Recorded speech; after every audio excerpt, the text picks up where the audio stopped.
Je sais que tout le monde pense avoir les meilleurs parents du monde, mais moi, je le pensais vraiment. Ma vie n'aurait pas pu être plus parfaite. J'avais 10 ans et j'avais été heureuse toute ma vie. Mais tout s'est arrêté un jour, le jour où mon monde s'est effondré. Et c'était la faute de maman.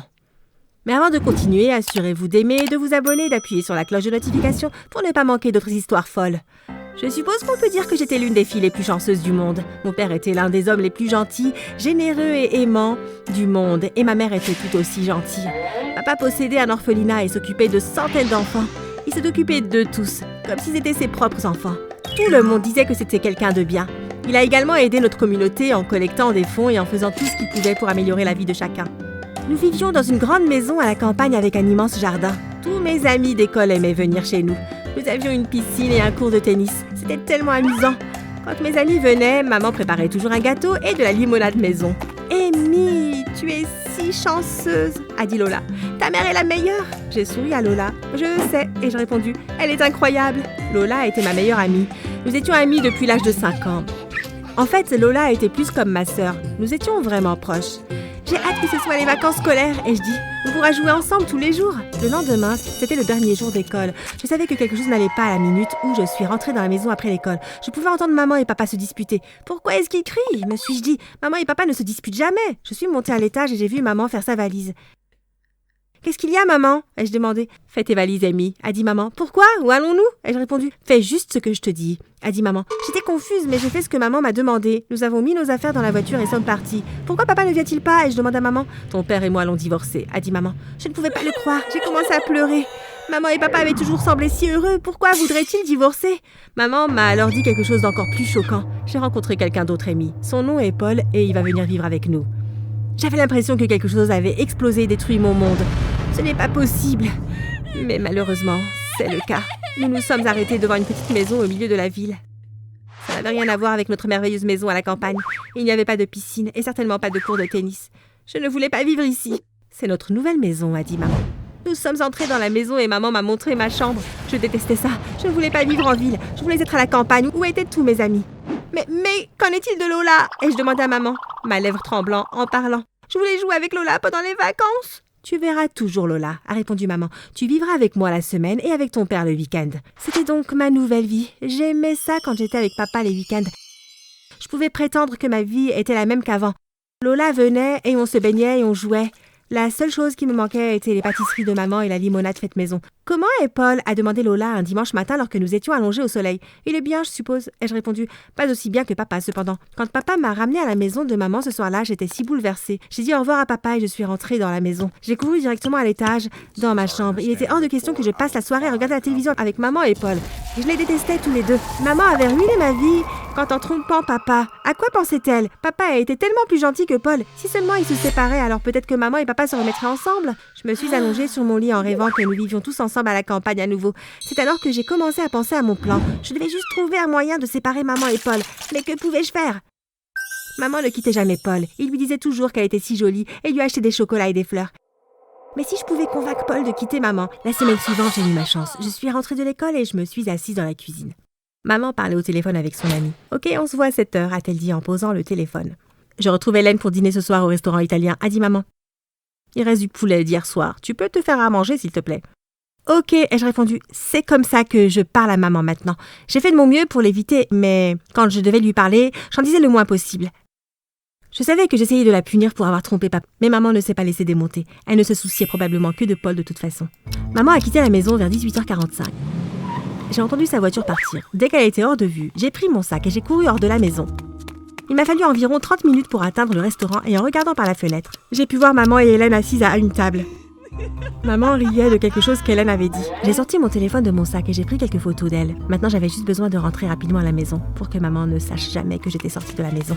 J'ai couru sur le retour aussi vite que je pouvais. En entrant dans la maison, j'ai entendu Paul dans la cuisine. « C'est toi, Amy ?» a-t-il crié. « Tu veux un sandwich au poulet ?»« Oui, s'il te plaît, » ai-je répondu. « Je vais d'abord prendre une douche. » J'ai couru jusqu'à ma chambre, puis je suis allée sur mon ordinateur et j'ai téléchargé les photos que j'avais prises de maman et Hélène. Je reviendrai les travailler plus tard, ai-je pensé. J'ai pris une douche et je suis descendue. Paul était assis à regarder les infos et m'a à peine jeté un regard. J'ai pris mon sandwich et un coca dans le frigo. Je vais manger dans ma chambre, ai-je dit.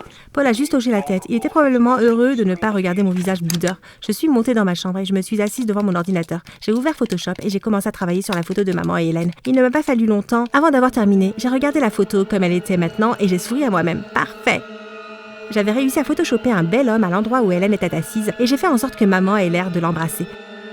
Maintenant, tout ce que j'avais à faire était de m'assurer que Paul voit la photo. J'ai entendu la porte s'ouvrir et maman est entrée dans la maison. « Salut chérie » a dit Paul. « Tu t'es amusée avec Hélène ?»« Oui, nous avons passé un bon moment » a dit maman. « Nous avons prévu de nous revoir la semaine prochaine. » Le lendemain matin, je me suis réveillée très tôt. J'avais mis mon réveil parce que je devais me lever avant que maman et Paul se réveillent. Je suis descendue en courant et j'ai cherché les clés de la voiture de Paul dans la cuisine. Finalement, je les ai vues sur la table. Je les ai pris et je suis allée dans la voiture. J'ai posé la photo sur le siège passager et j'ai verrouillé la porte de la voiture. Je me suis précipitée à l'intérieur et j'ai remis les clés là où je les avais trouvées. Je pouvais entendre le réveil de maman sonner. J'ai sauté dans le lit et fait semblant de dormir encore. J'ai entendu Paul crier au revoir en partant au travail. J'ai souri à moi-même. Je me suis demandé combien de temps il faudrait avant qu'il ne voie la photo. Je n'ai pas eu à attendre très longtemps pour le découvrir. Je suis descendue et j'ai vu maman assise à la table de la cuisine. Elle tenait son téléphone et pleurait. Quand je suis entrée dans la cuisine, elle a levé les yeux vers moi et a sangloté. « Paul en a fini avec moi. Il pense que je l'ai trompé. Je ne ferai jamais ça. Pourquoi penserait-il ça ?» Quand j'ai vu ma mère pleurer, je n'ai pas pu m'empêcher d'avoir de la peine pour elle. « Tout ça, c'est à cause de moi. » J'ai fini par lui dire. J'ai admis avoir retouché la photo d'elle et Hélène. « Pourquoi ferais-tu ça ?» a demandé maman. « Pourquoi essayes-tu de ruiner ma relation ?»« Parce que tu as trompé papa, ai-je dit. C'est un homme bon et gentil et tu l'as trahi. » Maman m'a juste regardée avec tristesse. « Amy, je n'ai jamais voulu te dire ça, mais maintenant, je vois que je dois le faire. La raison pour laquelle j'ai quitté ton père, c'est parce que c'est un très mauvais homme. C'est le chef de la mafia. » J'ai regardé maman en état de choc. De quoi parlait-elle ? « Non, ce n'est pas le cas. Il possède un orphelinat et fait tellement pour tout le monde, ai-je crié. L'orphelinat est juste une couverture pour toutes ses activités illégales, a dit maman. « Non, ce n'est pas le cas, ai-je répondu. J'ai les preuves, a dit maman. Paul est celui qui m'a sauvée d'un mariage terrible. Il m'a montré la preuve que ton père est un criminel et une personne très mauvaise. » J'ai couru hors de la cuisine jusqu'à ma chambre. Ça ne peut pas être vrai. Mon père ne serait jamais impliqué dans quelque chose d'illégal. C'était un homme honnête qui faisait tout pour tout le monde. J'ai décidé que j'allais mener ma propre enquête. Je ne le croirais jamais si je n'en voyais pas la preuve moi-même. La première chose que je devais faire était de suivre papa pour voir ce qu'il faisait. Le jour suivant était un vendredi et papa est venu me chercher pour le week-end. En conduisant vers la maison de papa, nous avons discuté et papa m'a dit qu'il devait travailler le samedi. « Tu seras bien pendant que je suis à l'orphelinat ?» a-t-il demandé. « Bien sûr papa » ai-je dit en souriant. C'était ma chance. J'allais suivre papa et voir s'il allait vraiment à l'orphelinat ou s'il faisait quelque chose d'illégal. Le lendemain matin, nous avons pris le petit déjeuner ensemble avant que papa ne parte au travail. « Tu peux inviter Lola pour te tenir compagnie si tu veux » a-t-il dit. « Ouais, peut-être plus tard » ai-je répondu. « J'ai du travail à faire de toute façon. » L'orphelinat n'était qu'à 10 minutes de la maison de papa. Papa y allait toujours à vélo. Il disait que c'était un bon exercice pour lui et pour l'environnement aussi. J'ai donné à papa quelques minutes d'avance, puis j'ai sorti mon vélo du garage et je suis partie à sa poursuite. Il n'a pas fallu longtemps avant que je puisse voir papa au loin. J'ai ralenti un peu, je ne voulais pas risquer que papa me voie. J'ai suivi papa pour le reste de la journée. Il passait la plupart du temps à travailler à l'orphelinat. Il est parti plusieurs fois pour acheter des choses à la quincaillerie et pour prendre un sandwich pour le déjeuner. Il ne préparait certainement rien de sinistre ou d'illégal. Il s'est même arrêté pour donner de la monnaie à un sans-abri sur le chemin du retour. Mon père ne pouvait pas être à la tête d'un gang de la mafia. Je savais que ça ne pouvait pas être vrai. Mais ce soir-là, alors que j'étais assise dans ma chambre, je n'ai pu m'empêcher d'éprouver un sentiment de doute et qui s'est faufilé dans mon esprit. J'ai allumé mon ordinateur et passé les 2 heures suivantes à parcourir Internet. Je cherchais tout ce qui pouvait incriminer papa, mais il n'y avait rien. Tous les messages concernant papa étaient élogieux et parlaient de toutes les bonnes choses qu'il a faites pour la communauté. C'était si bizarre. Comment Paul aurait-il pu trouver des preuves à montrer à maman si je ne pouvais pas ? Je savais ce que je devais faire. J'allais affronter Paul. Quand je suis rentrée chez maman, j'ai appelé Paul. « Tu peux me retrouver au parc aujourd'hui, Paul ?» lui ai-je demandé. Il avait l'air un peu surpris d'avoir de mes nouvelles, mais il a dit qu'il me retrouverait. En arrivant au parc, j'ai vu Paul assis sur un banc. Je me suis assise à côté de lui. Il m'a regardée attendu de voir ce que j'avais à lui dire. « Je vais juste te demander une chose, Paul. » ai-je dit. « Quelle preuve as-tu que papa est le chef de la mafia ?» Paul m'a regardé et a rigolé. « Oh, Amy, espèce d'idiote. J'ai inventé cette histoire. Je savais que ta mère ne voudrait jamais sortir avec moi si je n'inventais pas des mensonges sur ton père. » J'ai regardé Paul avec horreur. « Tu as ruiné ma vie et tu m'as fait détester maman !» ai-je pleuré. J'ai couru à la maison tout de suite. Paul a rigolé pendant que je courais, mais il n'avait aucune idée de mon plan secret. En rentrant chez moi, j'ai sorti mon téléphone et appuyé sur le bouton de lecture. Ça a marché. J'avais un enregistrement de Paul, admettant tout ce qu'il avait fait. Il ne me restait plus qu'à mettre le reste de mon plan en action. J'ai appelé papa et lui ai demandé de me retrouver au restaurant italien en ville à 7 heures. Puis je suis descendue et j'ai parlé à maman. Je vais juste faire les courses, maman. Tu peux me retrouver au restaurant italien à 7h pour qu'on dîne ensemble? Bien sûr, a dit maman. Je suis arrivée au restaurant juste avant 7h. Une table pour toi, s'il vous plaît, ai-je dit au serveur. Je me suis assise à la table et j'ai attendu l'arrivée de mes parents. Ils sont arrivés en même temps. Qu'est-ce qu'il fait ici? A demandé maman. Qu'est-ce qu'elle fait ici? A demandé papa. Asseyez-vous tous les deux, je veux que vous écoutiez quelque chose, ai-je dit. Je leur ai fait écouter l'enregistrement de la confession de Paul. Ils ont écouté, ils se sont regardés surpris. Maman a parlé en premier. J'ai été si stupide, a-t-elle dit. Comment aurais-je pu le croire? Ce n'est pas ta faute, a dit papa. Il t'a piégé. Tu m'as manqué. Tu m'as manqué aussi, a chuchoté maman. Papa l'a attiré vers lui et l'a serré dans ses bras. Tout allait bien se passer. Maman et moi avons emballé nos affaires et sommes retournés dans notre maison à la campagne. Ma vie était à nouveau parfaite. Bonjour, je m'appelle Amanda et j'ai 35 ans. Je suis originaire d'Australie. Je sais que je ne ressemble peut-être pas à une femme de 35 ans. Mais croyez-moi, c'est la vérité. Je suis aussi un agent secret et je travaille sous couverture. D'accord, ce n'est pas vrai. Vous l'avez probablement deviné. Je ne m'appelle pas Amanda. Je n'ai pas 35 ans. Je ne suis pas australienne. Mon vrai nom est Lily et j'ai 16 ans. C'est la vérité. Vous demandez sûrement pourquoi je viens de vous mentir sans réelle raison, mais laissez-moi vous dire, il y a une raison à ça. Il y a une raison pour laquelle je ne peux que mentir et je ne pas dire la vérité. Mais d'abord, on doit commencer par le début où tout a commencé. Mais avant de continuer, n'oubliez pas de mettre un pouce bleu, de vous abonner et d'activer les notifications. Si vous le faites, vous gagnerez 5 années chanceuses. Croyez-moi, ça marche vraiment. Je ne vous mens pas, c'est sûr ça. Quand j'étais jeune, j'ai souffert d'une expérience traumatisante qui a fait que je ne peux que mentir maintenant. Ça a déclenché quelque chose dans mon système neurologique qui me force à mentir. Je ne peux tout simplement pas dire la vérité. Il y a quelque chose sur la vérité qui me rend tout bonnement malade. Je déteste dire la vérité. Ça me tape sur le système. C'est pourquoi je mens tout le temps. Vous vous demandez probablement quel genre d'expérience traumatisante a pu causer un tel comportement? Alors laissez-moi vous expliquer. Quand j'avais 8 ans, mes parents m'ont vendu à un réseau de trafic d'enfants. J'ai aucune idée de pourquoi ils vendraient leur propre fille, mais ils l'ont fait et j'ai développé des problèmes de confiance et des dommages à ma santé mentale à cause de ça. J'avais l'impression que tout le monde me mentait, surtout depuis que mes parents me mentaient et après ça, j'ai pris l'habitude de mentir. On est allé au parc et j'étais vraiment contente car je ne sors pas souvent avec mes parents. Cette fois-là, on allait enfin passer une belle journée à l'extérieur. Ils m'ont emmenée vers le lac, dans une partie calme du parc, et ils m'ont donné une glace. Je mangeais ma glace en profitant de la vue des canards qui traversaient le lac. Quand tout à coup, quelqu'un m'a attrapée par derrière. J'ai donné des coups de pied et j'ai crié, puis j'ai appelé mes parents. Mais ils n'ont pas bougé, ils ont simplement regardé l'homme m'attraper. J'ai vu l'homme en train de donner une valise et mes parents l'ont ouverte pour y découvrir des liasses de billets.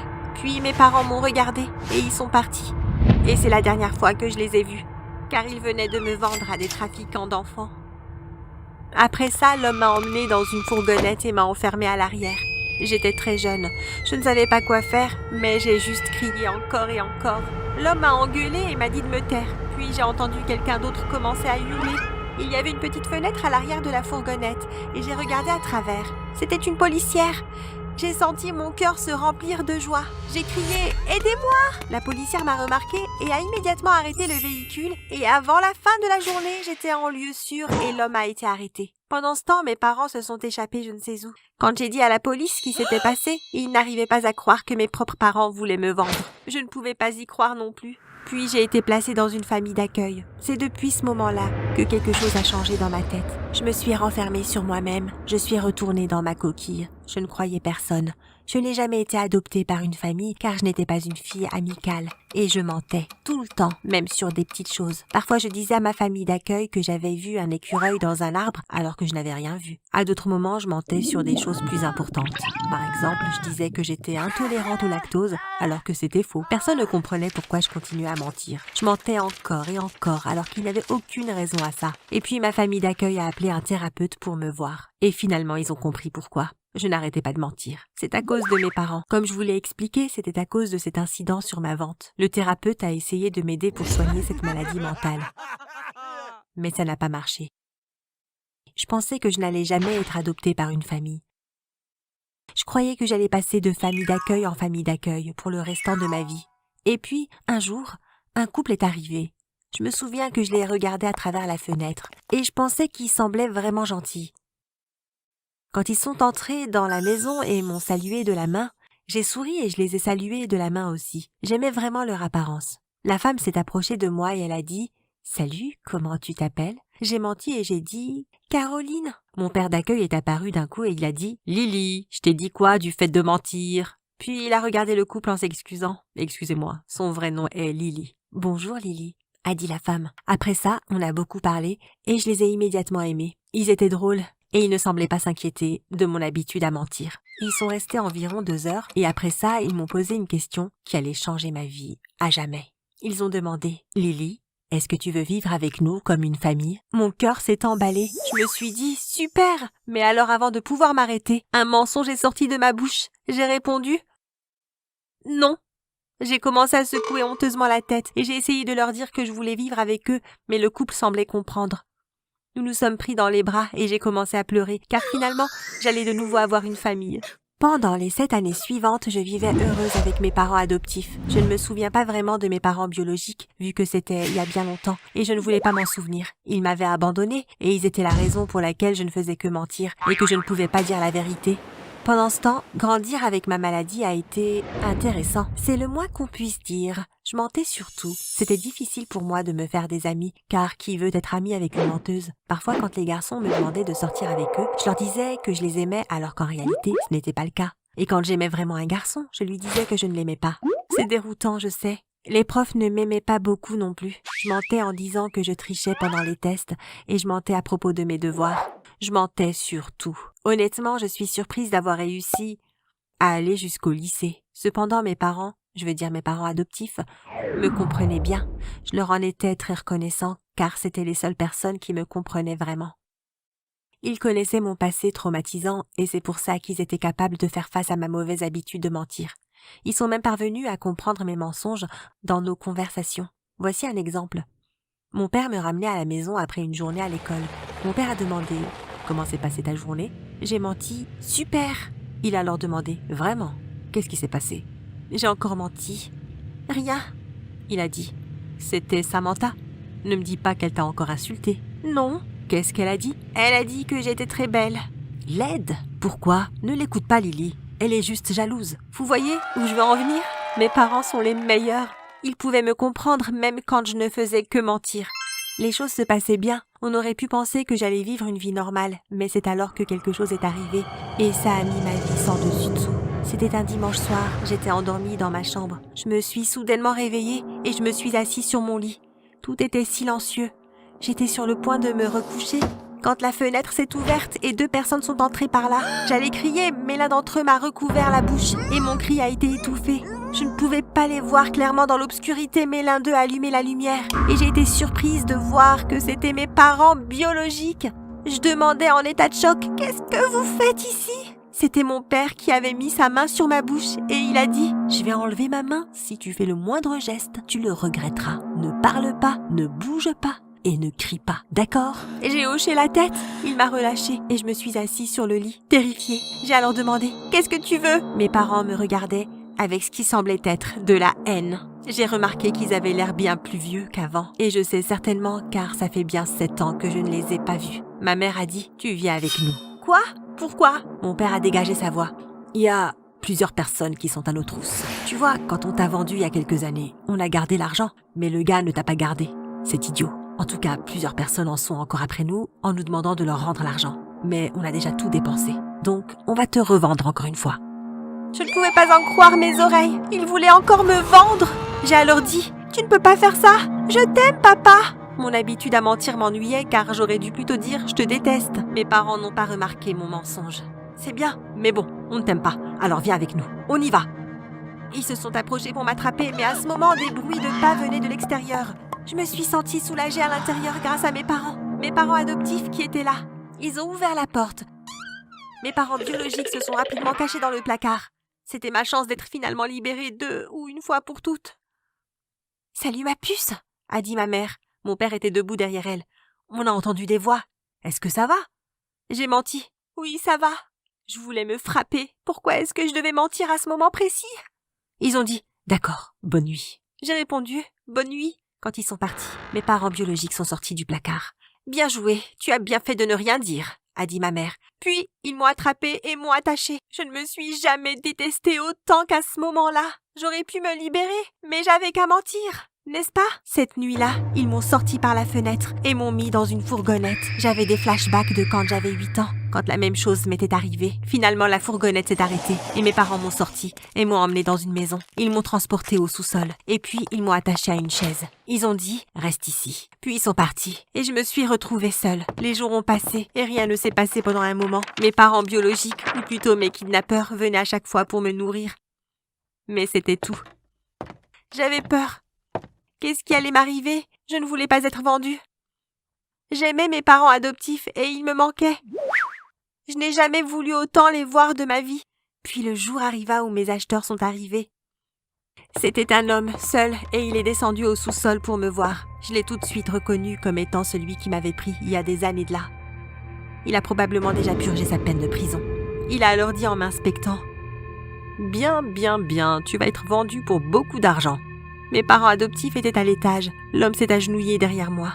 Il a alors demandé « Écoute ma petite, tu dois me le dire. Est-ce que quelqu'un d'autre est au courant de ça ?» J'ai senti une opportunité et j'ai donc dit « Oui ».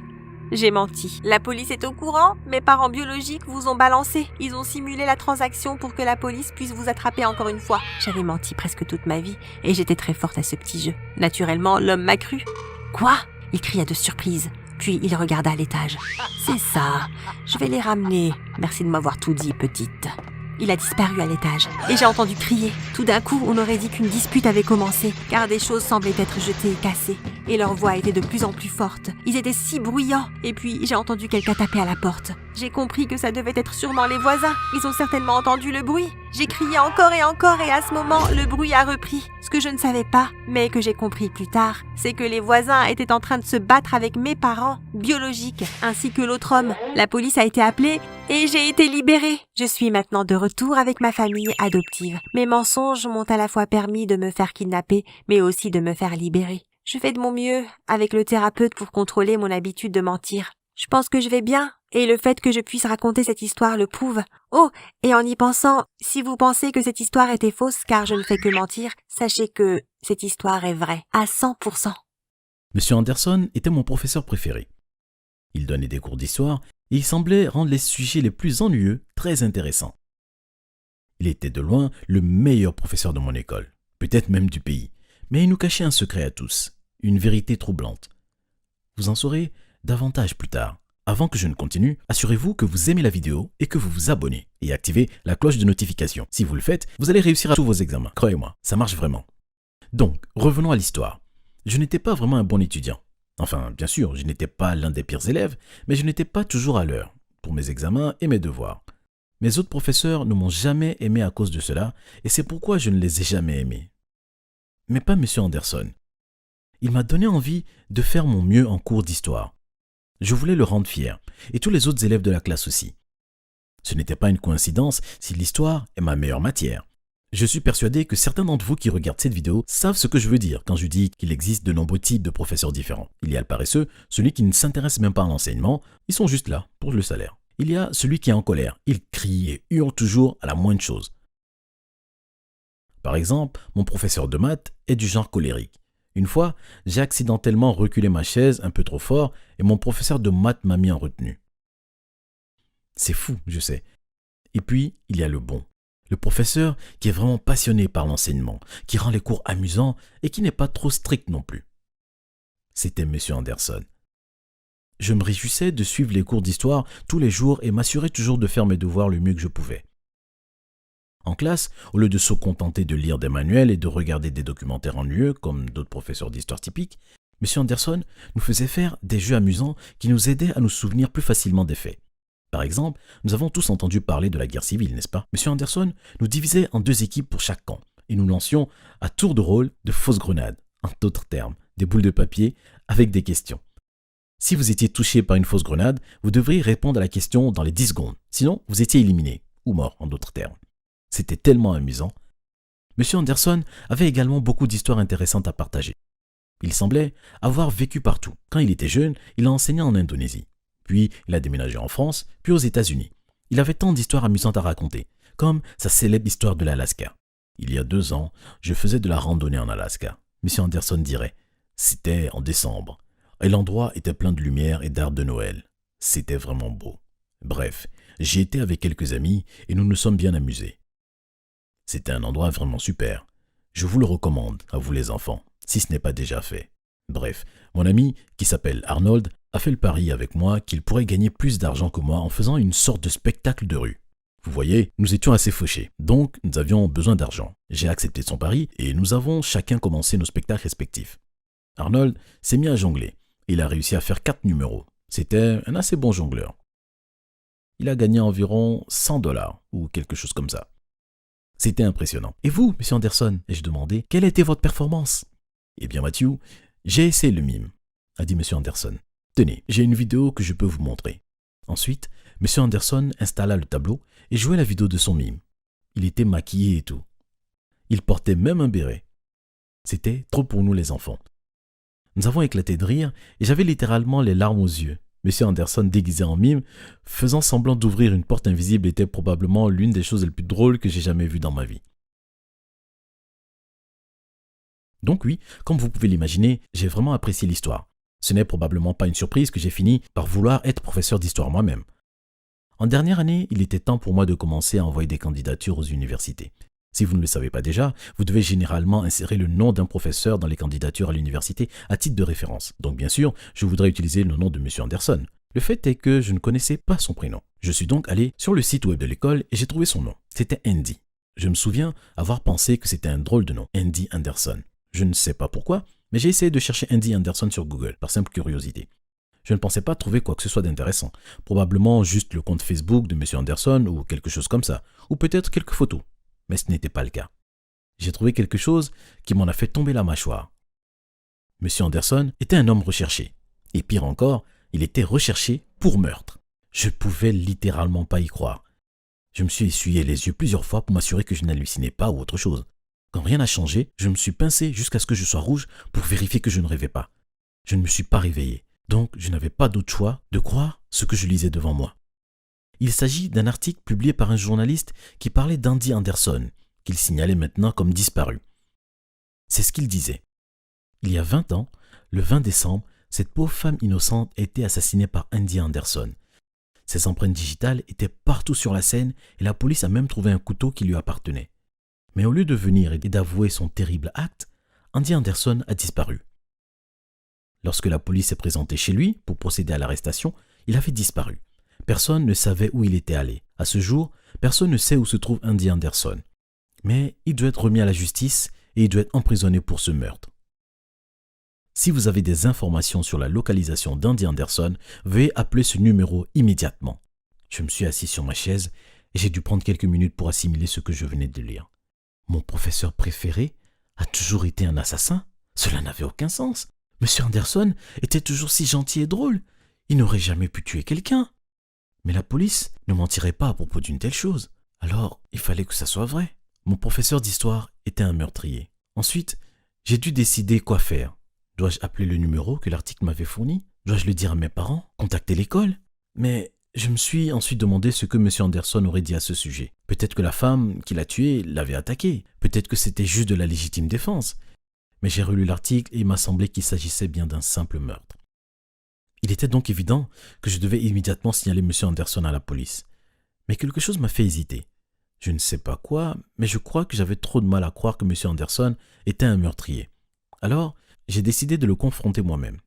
Je sais que c'était probablement la chose la plus stupide au monde à faire, confronter un meurtrier accusé. Mais je voulais voir ce que M. Anderson avait à dire pour lui-même. Et donc, le lendemain matin, je suis allé en cours d'histoire et j'essayais de faire comme si de rien n'était. Tout au long de la leçon, j'ai vraiment observé M. Anderson de près pour voir s'il montrait des signes de meurtrier. Peut-être qu'il était vraiment psychotique, mais qu'il le cachait très bien. Ou peut-être que ce genre de façade attentionnée n'était qu'un masque. Jusqu'au moment où je pensais à cela, quelqu'un dans ma classe a fait une blague sur les personnes qui avaient été tuées pendant la guerre. M. Anderson a alors immédiatement arrêté la classe et a dit à l'élève de faire preuve d'un peu de respect. Je sais que ces gens peuvent sembler sans importance, juste parce qu'ils étaient vivants il y a très longtemps, mais c'étaient quand même des gens. Ils avaient des rêves, des ambitions, des espoirs, et ils sont morts en combattant à la guerre. Alors montre un peu de respect, d'accord? J'avais donc encore plus de mal à croire que M. Anderson était un meurtrier. Quel genre de meurtrier dirait ça? À moins que ce ne soit une autre tentative de tromper les gens. Je n'en avais aucune idée. Alors j'ai décidé d'être patient et d'attendre jusqu'à ce que je puisse demander à M. Anderson lui-même. À la fin des cours, je suis resté derrière jusqu'à ce que tout le monde soit parti, puis je me suis approché du bureau de M. Anderson. « Oh, salut Matthew », a déclaré M. Anderson surpris. « As-tu une question ?» Je me suis éclairci la gorge, je me sentais transpirer nerveusement. En fait, oui, j'ai une question, M. Anderson. Je ne savais pas comment faire, alors j'ai décidé de lui poser directement. Êtes-vous un meurtrier ? J'ai laissé échapper quelque chose. M. Anderson s'est figé. Quoi ? J'ai vu cet article en ligne, j'ai continué, et il disait que vous aviez tué quelqu'un. C'est vrai ? Avez-vous tué cette pauvre femme ? M. Anderson a soupiré. Non, Matthew, je ne l'ai pas fait. Je suis désolé que tu aies dû la prendre de cette façon, mais je ne l'ai pas tuée. J'ai été piégé. Et c'est là que M. Anderson a expliqué la véritable réalité. Je n'étais même pas sur la scène du crime. Quelqu'un a dû prélever mon ADN et le répandre partout, et a volé certaines de mes affaires avec mes empreintes digitales pour faire croire que j'étais là. Mais je n'y étais pas. Je ne connais même pas cette pauvre femme. Mais quand la police a commencé à me poser des questions sur le meurtre, je pouvais dire qu'ils croyaient que c'était moi. Je devais l'admettre, les preuves étaient assez évidentes. Même si je savais que c'était un coup monté, la police ne me croirait jamais. Alors j'ai disparu. J'ai quitté ma maison, mon travail, ma famille et mes amis, et j'ai déménagé ici. Je voulais une nouvelle vie, un nouveau départ. M. Anderson a fait une pause. Mais je suppose que tu l'as découvert, n'est-ce pas Matthew ? Je n'avais aucune idée de ce qu'il fallait répondre à cela. Mais il y avait une chose dont j'étais sûr. Je savais que M. Anderson disait la vérité. J'avais le sentiment profond qu'il était innocent et j'ai décidé d'écouter ce sentiment profond. C'est bon, M. Anderson. Je vous crois, je lui ai dit. Après ça, je lui ai fait la promesse de ne le dire à personne. Son secret était bien gardé avec moi. Je sais que ce n'était peut-être pas l'idée la plus brillante, mais c'est ce que j'ai décidé de faire. Bien sûr, j'ai tenu ma promesse. Pendant le reste de la journée, l'école a continué comme d'habitude. Personne d'autre ne savait que M. Anderson était un meurtrier présumé. Le lendemain, je suis allé en cours d'histoire, mais il y avait une sorte d'agitation. Il y avait une tonne de gens devant la porte du cours d'histoire qui regardaient à l'intérieur. Je les ai dépassés et à ma grande horreur, la classe d'histoire était pleine de policiers. « Qu'est-ce qui se passe ?» j'ai crié. Une policière m'a entendu et s'est approchée de moi. « S'il vous plaît, restez en arrière. Il s'agit d'une enquête pour meurtre. Nous arrêtons M. Anderson pour meurtre. » Les étudiants derrière moi ont halté, mais je n'étais pas aussi choqué. « Ce n'est pas vrai, je leur ai dit. M. Anderson a été piégé pour le meurtre, ce n'est pas lui. »« Tu ne sais pas de quoi tu parles, petit, » dit la policière. Puis M. Anderson est soudainement apparu avec des menottes. « Monsieur Anderson, j'ai crié, je n'ai rien dit à personne, je le jure. » M. Anderson avait l'air triste. « Je sais que tu ne l'as pas fait, Matthew. C'est pas grave. Cela devait arriver un jour ou l'autre. » La police a fini par emmener M. Anderson au poste de police, où il allait rester dans une cellule jusqu'au jour de son procès. À l'école, le directeur nous a dit d'essayer d'oublier ce qui s'était passé. Mais je n'allais pas essayer d'oublier, parce que j'avais découvert quelque chose qui prouvait l'innocence de M. Anderson. Vous voyez, j'ai commencé à faire des recherches sur le meurtre qui s'était produit pour essayer de donner à M. Anderson un alibi qui prouverait que ce n'était pas lui. C'est alors que je me suis souvenu d'une de ces histoires qu'il nous avait racontées, et j'ai su que je pouvais lui éviter d'être emprisonné à tort. Vous vous souvenez de cette histoire d'Alaska dont je vous ai parlé ? Eh bien, M. Anderson était en Alaska au moment du meurtre, donc il n'y avait aucune chance que ce soit lui. J'ai cherché son nom sur Internet et j'ai trouvé la vidéo qu'il nous avait montrée quand il a fait le mime. Elle était datée du moment exact du meurtre. Et il était à des milliers de kilomètres de la scène de crime. Je suis immédiatement allé au poste de police et je leur ai montré ma preuve. Finalement, après de nombreuses vérifications, ils ont conclu qu'il était impossible que M. Anderson ait pu être le meurtrier. Il a été libéré et il est libre. M. Anderson m'était très reconnaissant et j'étais simplement heureux d'avoir pu le sauver. Mais le vrai meurtrier est toujours en liberté. Nous n'avons aucune idée de qui il s'agit, mais peut-être que lorsque je serai plus âgé, je pourrai trouver qui c'était. J'ai récemment changé d'emploi de rêve. Je pense que je préfère de loin être un détective qu'un professeur d'histoire.